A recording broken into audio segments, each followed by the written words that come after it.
ንግሥቲቱም አስቴር መልሳ ንጉሥ ሆይ በአንተ ዘንድ ሞገስን አግኝቼ እንደሆነ ንጉሥንም ደስ ቢያሰኘው ሕይወቴ በልመናዬ ሕዝቤም በመሻቴ ይሰጠኝ።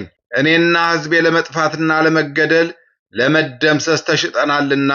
መጽሐፈ አስቴር ምዕራፍ 7 ከቁጥር 3 በስመ አብ ወወልድ ወመንፈስ ቅዱስ አሐዱ አምላክ አመ እስራ ወረቡዕ ለታኅሳስ በዛቲ ዕለት ተስካረ ዕረፍታ ለአስቴር ጻድቅት ወለተ አሚናዳብ። አንድ አምላክ በሆነ በአብ በወልድ በመንፈስ ቅዱስ ስም ታኅሳስ 24 በዚች ቀን የአሚናዳብ ልጅ የጻድቂቱ የአስቴር የዕረፍቷ መታሰቢያ ነው። የአይሁድ ወገን የሚሆን ስሙ መርዶክዮስ የሚባል የኢያኤሩስ ልጅ ከብንያም ወገን የተወለደ የቄስዩ ልጅ አንድ ሰው በሱሳ ሀገር ነበረ። ከኢየሩሳሌምም በባቢሎን ንጉሥ በናቡከደነጾር እጅ የተማረከ ነው። ያሳደጋት ልጅ ነበረችው። እርሷም የአባቷ ወንድም የአሚናዳብ ልጅ ናት። ስሟም አስቴር ይባላል። ከዘመዶቿም ተለይታ በወጣች ጊዜ ልጅ ትሆነው ዘንድ አሳድጓት ነበረ። ይህችም ልጅ መልከ መልካም ነበረች። በአንዲት ዕለትም ንጉሥ አርጢክስስ ብዙ ተድላ ደስታ አድርጎ መኳንንቶቹን የመኳንንቶቹን አለቃ አማሌቃዊ ሃማንን በጠራ ጊዜ ከመኳንንቱ ጋር ሁሉ እርሱ ሃማ የከበረ ነበርና። ከዚህም በኋላ ሰባቱን ባለሟሎች ንግሥቲቱን አስጢንን አምጥተው የእቴጌን ዘውድ ያቀዳጇት ዘንድ እሷ መልከ መልካም ናትና ለአሕዛብ አለቆች ሁሉ ውበቷን ያሳዩ ዘንድ አዘዛቸው። ንግሥቲቱ አስጢንን ትእዛዝን መስማት እምቢ አለች። ከባለሟሎቹም ጋር ትመጣ ዘንድ አልወደደችም። ንጉሡም አዘነ፣ ተቆጣ፣ ከንግሥትነቷም ሻራት። ከዚህ በኋላ 127 ከሆኑ ከሚገዛቸው አገሮች 1000 ቆነጃጅትን ይመርጡለት ዘንድ አዘዘ። ከ110 ከ10 3 መረጡ። ከሁሉም በመልክ በውበት በደምግባት አስቴር አንደኛ ሆና ተመረጠች። እርሷንም አነገሰ። ንጉሡም አስቴርን እጅግ ወደዳት። አስቴርም በነገሰ በሰባተኛው ዓመት በ12ኛው በመጋቢት ወር ወደ ንጉሥ ወደ አርጤክስስ ገባች። አስቴርም ንጉሡን ደስ አሰኘችው። ከሴቶችም ሁሉ ይልቅ ፈጽማ ባለሟልነትን አገኘች። የሴቶች ዘውድንም አቀዳጃት። ከዚህም አስቀድሞ መርዶክዮስ አገሩን አደባባዩን ከሚጠብቁ ከንጉሡ ባለሟሎች ከሁለቱ ከታራና ከገቦታ ጋራ በአደባባይ ኖረ። ያሰቡት ምክራቸውንም ሰማ።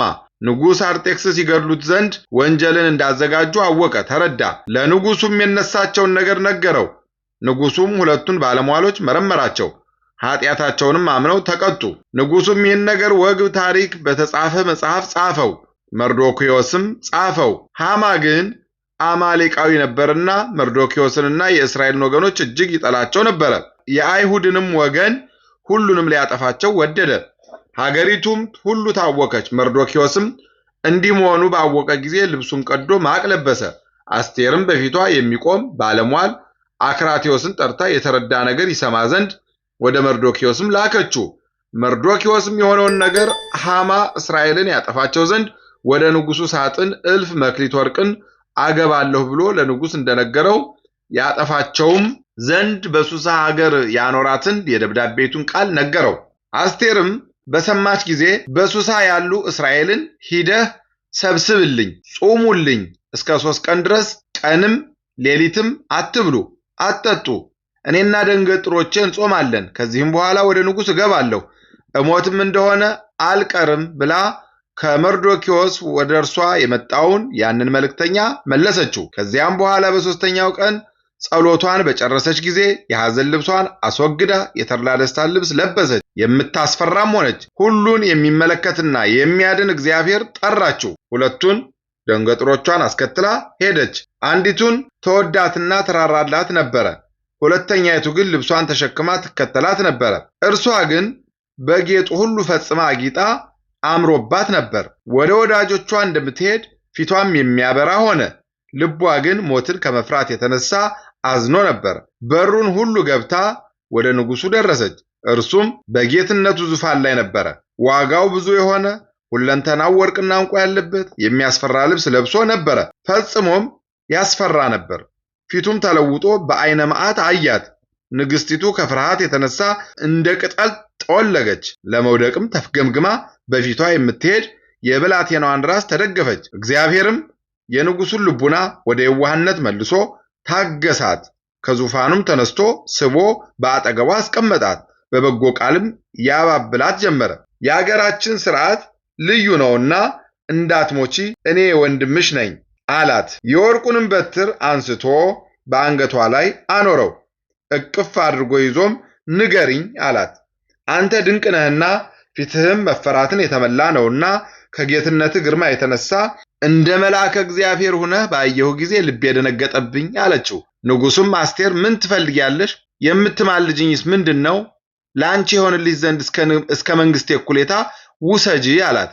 አስቴርም በዓል የማደርግበት ቀን አለኝና ንጉሥ ዛሬ ወደማደርገው በዓል ትመጣ ዘንድ ከፈቀድክ ሐማና አንተ ኑ አለችው። ንጉሡም አስቴር ያለችኝን አደርግ ዘንድ ፈጥናችሁ ሐማን ጥሩት አለ። ሁለቱም ሁሉ አስቴር ወዳደረገችው በዓል ሄዱ። በዓልም በተደረገበት ቀን ንጉሡ አስቴርን ንግሥት አስቴር ሆይ የለመንሽኝን አደርግልሽ ዘንድ ምን ትፈልጊያለሽ? አላት። ንጉሥ ሆይ በፊትህ ባለሟልነትን ካገኘሁ የምለምንህ ልመናዬ አንተ ከሐማ ጋር ወደማደርገው በዓል ነገ ትመጣልኝ ዘንድ ነው። ይህንንም ነገ አደርገዋለሁ አለችው። እግዚአብሔርም በዚያች ሌሊት ከንጉሡ እንቅልፍን አጠፋ። የቀድሞ ዘመን ወግ ታሪክ የሚያሳስቡ መጽሐፍትን ያመጣለት ዘንድ በመጽሐፉ የተጻፈውን ያነብለት ዘንድ ጸሐፊውን አዘዘው። ከዚያ በኋላ በመጽሐፉ ስለ መርዶክዮስ የጻፉትን ነገር አገኙ። ንጉሡን የሚጠብቁ ንጉሥ አርጤክስስን ይገድሉ ዘንድ የወደዱ የሁለቱን የንጉሥ ባለሟሎች ነገር ለንጉሡ እንደነገረው አገኙ። ንጉሡም ለመርዶክዮስ ያደረገለትን ስጦታና ክብር ምንድን ነው አለ። የንጉሥ አሽከሮች አቤቱ ለመርዶክዮስ የተደረገለት ነገር የለም አሉ። ንጉሡም የመርዶክዮስን ምስጋና ሲሰማ ሐማ ወደ ንጉሥ ግቢ ደረሰ። ንጉሡም በአደባባይ ያለ ይህ ማን ነው አለ። ሐማ ነው አሉት። ከዚህ በኋላ ሐማ ባዘጋጀ ተራዳ መርዶክዮስን ሊሰቅለው ለንጉሡ ይነግረው ዘንድ ገባ። አሽከሮቹም ንጉሡን እነሆ ሐማ በአደባባይ ቆሟል አሉት። ንጉሡም ጥሩት አላቸው። ንጉሡም ሐማን አከብረው ዘንድ እኔ ለወደድኩት ሰው ምን ላድርግለት አለው። ንጉሡም ሐማን አከብረው ዘንድ እኔ ለወደድኩት ሰው ምን ላድርግለት አለው። ሐማም በልቡ ንጉሥ እኔን ነው እንጂ ያለ እኔ ማን ያከብረው ዘንድ ንጉሥ ለወደደው ሰው ንጉሥ የሚያለብሰው ነጭ ሐር ንጉሥ የሚቀመጥበትን ፈረስ የንጉሥ አሽከሮች ያምጡለት አለው። ክብር ካላቸው ከንጉሥ ባለሟሎች ለአንዱ ይስጡት፣ ንጉሥ ላከበረው ለዚያ ሰውም ያልብሱት፣ በፈረሱም ያስቀምጡት። ንጉሥ ላከበረው ሰው እንዲደረግለታል ብሎ አዋጅ ነጋሪ ይንገርለት አለው። ንጉሡም ሐማን በጎ ነገርን ተናገርክ፣ በአደባባይ ለሚያገለግል ለአይሁዳዊ መርዶክዮስ እንዲሁ አድርግለት፣ ከተናገርከው ነገር አንዲት ቃልን እንኳን አታስቀር አለው። ሐማም ልብስን አምጥቶ ለመርዶክዮስ አለበሰው፣ ፈረስን አምጥቶ አስቀመጠው። ለወደደው ሰው ሁሉ ንጉሥ እንዲህ አድርግለታል ብሎ በከተማው አደባባይ አዋጅ ነገረለት። ከዚያም በኋላ ንጉሡና ሐማ ከንግሥት አስቴር ጋር ምሳ ሊበሉ ገቡ። ንጉሡም በሁለተኛው በዓል አስቴር ምን ሆንሽ? የምትማልጅኝስ ምንድን ነው? ከወደድሽስ የመንግሥቴን እኩሌታ በሰጠሁሽ ነበር አላት። እንዲህም ብላ መለሰችለት፣ ንጉሥ ሆይ በፊት ባለሟልነትን ካገኘሁ ለሰውነቴ ልመናዋ ይሰጣት። ወገኖቼና እኔ ተሽጠናልና ለመበርበርና ለሞትም ሆነናልና ለመገዛትም ቢሆን ዝም ባልኩ ነበረ። ንጉሡም ይህን ሥራ ይሠራ ዘንድ የተደፋፈረ ማን ነው አለ። አስቴርም ጥንተ ጠላታችን ሐማ ነው አለች። ሐማም ይህን በሰማ ጊዜ ከንግሥቲቱና ከንጉሡ የተነሳ ፈራ። ንጉሡም ከሚጠጣበት ተነስቶ ወደ ተክል ቦታ ገባ። ሐማ ግን መከራ እንደደረሰችበት አውቋልና በንግሥቲቱ ዙፋን ስር ወድቆ ይለማመጥ ነበረ። ንጉሡም ከተክል ቦታ ሲመለስ ሐማን ሚስቴን በቤቴ ትጋፋኛለህን? አለው። ሐማም በሰማ ጊዜ ፊቱ ጠቆረ። ከንጉሥ ባለሟሎች አንዱ ቡግግታን የንጉሥን ነገር የተናገረ መርዶክዮስን ሊሰቅልበት ያዘጋጀውን ተራዳ አለ። ቁመቱ 50 ክንድ የሆነ እንጨት በሐማ ቤት ተተክሏል አለው። ንጉሡም በሱ ይስቀሉት አለ። የእስራኤል ወገኖች ሁሉ ድህነታቸው በእርሷ ተደርጓልና ለእግዚአብሔርም ምስጋና ይሁን ለዘላለሙ አሜን። በዚህች ዕለት ሰሎንቄያ በምትባል በምስር አገር ሰይጣንን ያነጋገረው አባ ጳውሊ አረፈ። የዚች አገር ሰዎች የሄሮድስ ወገን የሆኑ ክፉዎች ናቸው። ለእነርሱ ሕግ አላቸው። ሴቶችና ወንዶች በአንድነት ከውሽባ ቤት ገብተው ያድራሉ። አባ ጳውሊም ወደዚች አገር ደረሰ። ከእርሱ ጋራም ጎልማሳ ዲያቆን ነበረ። በረቡዕ ቀንም ሴቶችና ወንዶች በአንድነት ወደ ውሽባ ቤት ሲገቡ አይቶ አደነቀ። ከእርሳቸው አንዱን ለምን ይህን የከፋ ሥራ ትሰራላችሁ? አለው። ያም ሰው አባቶቻችን እንዲሁ ሲሰሩ ኖሩ፣ እኛም እንደነርሱ እንሰራለን አለው። ሌሊትም በሆነ ጊዜ በታላቅ መቅሰፍት ይቀስፋቸው ዘንድ ባዘነ ልቡና ወደ እግዚአብሔር ይጸልይ ጀመረ። ጸሎቱን ሲፈጽም ጥቁር ሰው ከውሽባ ቤት ራቁቱን የእሳት ሰይፍ ተሸክሞ መጣ። አባ ጳውሊም አንተ ማነህ? ማንንስ ትሻለህ? አለው። እኔ ሰይጣን ነኝ፣ አንተ ወደ እርሱ በለመንክ ጊዜ ጌታ ላከኝ አለ። አባ ጳውሊም የምታስትበትን ሁሉ ትነግረኝ ዘንድ እጠይቅሃለሁ አለው። ሰይጣንም የምትሻውን ጠይቅ አለው። አባ ጳውሊም ያለ እግዚአብሔር ፈቃድ በሰው ላይ ታድር ዘንድ ምክንያት እንዴት ታገኛለህ? አለው። ሰይጣንም ሰው በእግዚአብሔር ሕግ ጸንቶ ሳለ የአብ የወልድ የመንፈስ ቅዱስ ስም በሚጠራ በንጽህና ሆኖ የክርስቶስን ሥጋና ደም በሚቀበል ላይ ለማደር ስልጣን የለንም። ከዚህም በኋላ የሚያስትበትን ሁሉ ነገረው። በዚያን ጊዜ የሰይጣን መልኩ ተለውጦ እንደ እሳት ነበልባል ሲሆን አባ ጳውሊ ተመልክቶ ደነገጠ። ወዲያውኑ ከእግዚአብሔር የታዘዘ መልአክ ተገለጸለትና አጽናናው። በዚችም ሌሊት ከእግዚአብሔር የታዘዘ መቅሰፍት ወርዶ በውሽባ ቤት ያሉትን አጠፋቸው። ከ5 ወንዶችና ከ5 ሴቶች በቀር አልተረፉም። አባ ጳውሊም ለምን እንዴት አድርጋላችሁ አላቸው። በየወሩ አንዲት ቀን ወደ ውሽባ ቤት እየገባን ከሚስቶቻችን ጋር ተድላ ደስታ እንድናደርግ አባቶቻችን አዘዙ። በሩንም ዘግተን መብራት አጥፍተን ከእጃችን የገባቸዋን ሴት ይዘን እንተኛለን አሉ። ከእናንተ ውስጥ ልጁን ወይም እህቱን እንዴት ያውቃል አላቸው። እንደ እንስሳ በመሆን እንጃ ማወቅ የለም አሉት። ከዚህ በኋላ አባ ጳውሊ የክብር ባለቤት የሆነ የክርስቶስን ሃይማኖት አስተምሮ የክርስትና ጥምቀትን አጠመቃቸው። ሥጋውንና ደሙንም አቀበላቸው። ከዚያ በኋላ ወደ በዓቱ ተመልሶ ገድሉን በፈጸመ ጊዜ በመልካም ሽምግልና ወደ እግዚአብሔር ሄደ። ለእግዚአብሔር ምስጋና ይሁን፣ እኛንም በጸሎቱ ይማረን፣ በረከቱም ከኛ ጋር ትኖር ለዘላለሙ አሜን። በዚች ቀን የአንጾኪያ ሊቀ ጳጳሳት የከበረና የተመሰገነ አግናጤዎስ ምስክር ሆኖ ሞተ። ይህም ቅዱስ የወንጌላዊ ዮሐንስ ደቀ መዝሙሩ ነው። በስብከተ ወንጌልም በማገልገል ከእርሱ ጋር ብዙ ሀገሮች ዙሮ አስተምሮ ከዚያም በኋላ በአንጾኪያ ሀገርም ሊቀ ጵጵስና ሾመው። በውስጧም ሕይወት የሆነ የወንጌልን ትምህርት አስተማረ።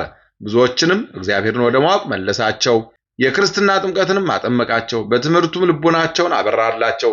ከዚያም በኋላ ጣዖታትን ለሚያመልኩ ስህተታቸውን በገለጠላቸው ጊዜ ተቆጡ። ወደ ከሃዲ ንጉሥ ወደ ጠራቢዎስ ሄደው ከሰሱት። እንዲህም አሉት፣ አግናጤዎስ የአማልክቶችን አምልኮ ይሽራል፣ ሰዎችንም እያስተማረ ክርስቶስን ወደ ማመን ያስገባቸዋል። በዚያም ጊዜ ወታደሮች ልኮ ወደ እርሱ አስመጣውና አግናጤዎስ ሆይ ለምን ይህን አደረግክ? የአማልክቶችን አምልኮትስ ለምን ሻርክ? ሰዎችን ሁሉ እግዚአብሔርን ወደ ማምለክ አስገብታቸዋልና አለው። አግናጤዎስም ንጉሥ ሆይ ቢቻለኝስ የክብር ባለቤት ወደ ሆነው ወደ ክርስቶስ አምልኮ ባስገባውህ ነበረ አለው። ንጉሡም ይህን ነገር ትተህ ለአማልክቶቼ ሰዋ፣ አለዚያ በታላቅ ስቃይ አሰቃይሃለሁ አለው። በእኔ ላይ የምትሻውን አድርግ፣ እኔ ግን ለረከሱ አማልክቶችህ አልሰዋም። ስቃይህን እሳትም ቢሆን አንበሳም ቢሆን አልፈራም። ከሕያው ንጉሥ ከክርስቶስ ፍቅር ልትለየኝ አትችልም አለው። ይህንንም ሲሰማ ንጉሡ ተቆጣ፣ ያሰቃዩትም ዘንድ አዘዘ። በተለያዩ በብዙ ስቃዮች አሰቃዩት። በእጆቹም ውስጥ እሳት አድርገው ከእጆቹ ጋር በጉጠት ይዘው አቃጠሉት። ከዚያም በኋላ በዲንና በቅባት እያነደዱ ጎኖቹን አቃጠሉ።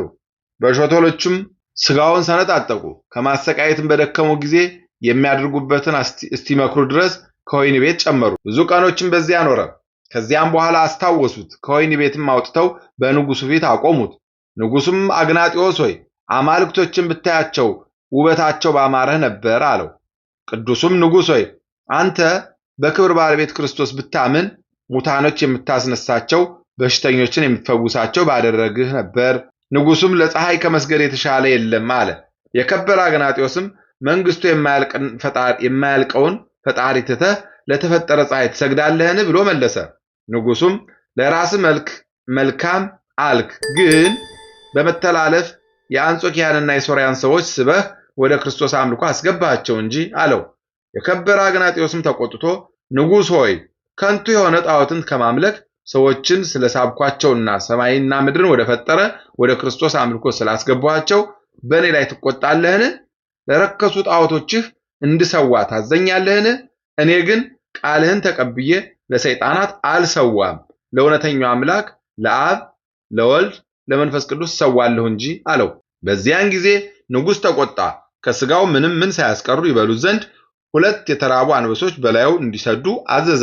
የከበረ አግናጢዮስም አንበሶቹ ወደ እርሱ ሲቀርቡ ባያቸው ጊዜ ድምፁን ከፍ አድርጎ ሕዝቡን እንዲህ አላቸው፣ በዚህ የተሰበሰባችሁ እናንተ የሮሜ ሰዎች ቃሌን ስሙ፣ እወቁ። እኔ ይህን ሥቃይ የታገስኩት በትዕቢትና በትምክህት አይደለም፣ የክብር ባለቤት በሆነ በጌታዬ በፈጣሪ ኢየሱስ ክርስቶስ ፍቅር ነው እንጂ። አሁንም እነዚህ አንበሶች እንደ ስንዴ ይፈጩኝ ዘንድ ነፍሴንም ወደደች። የክብር ባለቤት ወደሆነ ጌታዬ ኢየሱስ ክርስቶስ ልትሄድ ነፍሴ ሽታለችና። ንጉሡም ቃሉን ሰምቶ አደነቀ፣ ድንጋጤም አድሮበት እንዲህ አለ፣ የክርስቲያኖች ትዕግስታቸው ምን ይበዛ! ስለ አምልኮት ከአረማውያን በእንዲህ ያለ ስቃይ ላይ የሚታገስ ማን ነው? አለ። እነዚህ አንበሶች ወደ ቅዱሱ ቀረብ ብለው ደንግጠው ቆሙ። ከዚያ በኋላ አንዱ አንበሳ እጁን ዘርግቶ አንገቱን ያዘው። በዚያን ጊዜ ደስ ብሎት ነፍሱን በፈጣሪ ክርስቶስ እጅ ሰጠ፣ ልመናውንም ፈጸመለት። ለእነዚህ አንበሶችም ሥጋውን ይዳስሱ ዘንድ አልተቻላቸውም፣ የክብር ባለቤት ክርስቶስ ዳግመኛ እስከሚመጣ የተጣበቀ ሆነ እንጂ። ከዚህም በኋላ በክብር በምስጋና ከከተማ ውጭ ቀበሩት። እንደዚህም በክብር ባለቤት በጌታችን ኢየሱስ ክርስቶስ ስም በመልካም ተጋድሎ ምስክርነቱን ፈጸመ። ለምዕመናንም ጠቃሚ ይሆን ዘንድ ገድሉን ጻፉ፣ የበዓሉን መታሰቢያ ያደረጉለት። ለእግዚአብሔር ምስጋና ይሁን፣ እኛንም በዚህ ሐዋርያ ጸሎት ይማረን፣ በረከቱም ከኛ ጋር ትኖር ለዘላለሙ አሜን። በዚች ቀን የአንጾኪያ ሀገር ሊቀ ጳጳሳት የከበረ አባ ፊሎንጎስ አረፈ። ይህ ቅዱስ አስቀድሞ ሚስት አግብቶ አንዲት ልጅ ወለደ። ከዚህ በኋላ ሚስቱ ሞተችበት። የምንኩስና ልብስም ለብሶ ታላቅ ተጋድሎን ተጋደለ። ስለ ተጋድሎ፣ ስለ መልካም ትሩፋቱ፣ ለአገልግሎት በመጸመዱና ስለ ቅንነቱ በአንጾኪያ ሀገር ሊቀ ጳጳሳት እንዲሆን እግዚአብሔር መረጠው። በተሾመም ጊዜ የክርስቶስ መንጋዎችን በበጎ አጠባበቅ ከአርዮሳውያንም ከመቅዶንዮስና ከሰባሊዮስ ነጣቂ ተኩላዎችም ጠበቀ። በሊቀ ጵጵስናውም ሹመት እንደ መላእክት አኗኗር ኖረ። 2 ልብሶችን ገንዘብ አላደረገም፣ ወርቅንና ብርንም ቢሆን አላከማቸም። ገድሉን በፈጸመ ጊዜ እግዚአብሔርን አገልግሎ በዚያ በኋላ በሰላም አረፈ። ዮሐንስ አፈወርቅም በድርሳኑ አመሰገነው፣ ትሩፋቱንና ጽድቁንም ገለጠ። ለእግዚአብሔር ምስጋና ይሁን፣ እኛንም በጸሎቱ ይማረን፣ በረከቱም ከኛ ጋር ትኖር ለዘላለሙ አሜን። በዚች ቀን የእግዚአብሔር መልአክ እንደነገራቸው በከዲህ ያሉ ጻድቃን ረፍታቸው በአንዲት ቀን ሆነ። የአዝቂርም መታሰቢያ ነው። ለእግዚአብሔር ምስጋና ይሁን፣ የጻድቃንን በረከታቸው ትድረሰን ለዘላለሙ አሜን። በዚች ዕለት የተመሰገነና የከበረ አዲስ ሐዋርያ አባታችን አቡነ ተክለ ሃይማኖት ተወለደ። በጸሎቱ የምትገኝ በረከቱ ከኛ ጋር ትኑር ለዘላለሙ። ለእግዚአብሔር ምስጋና ይሁን አሜን።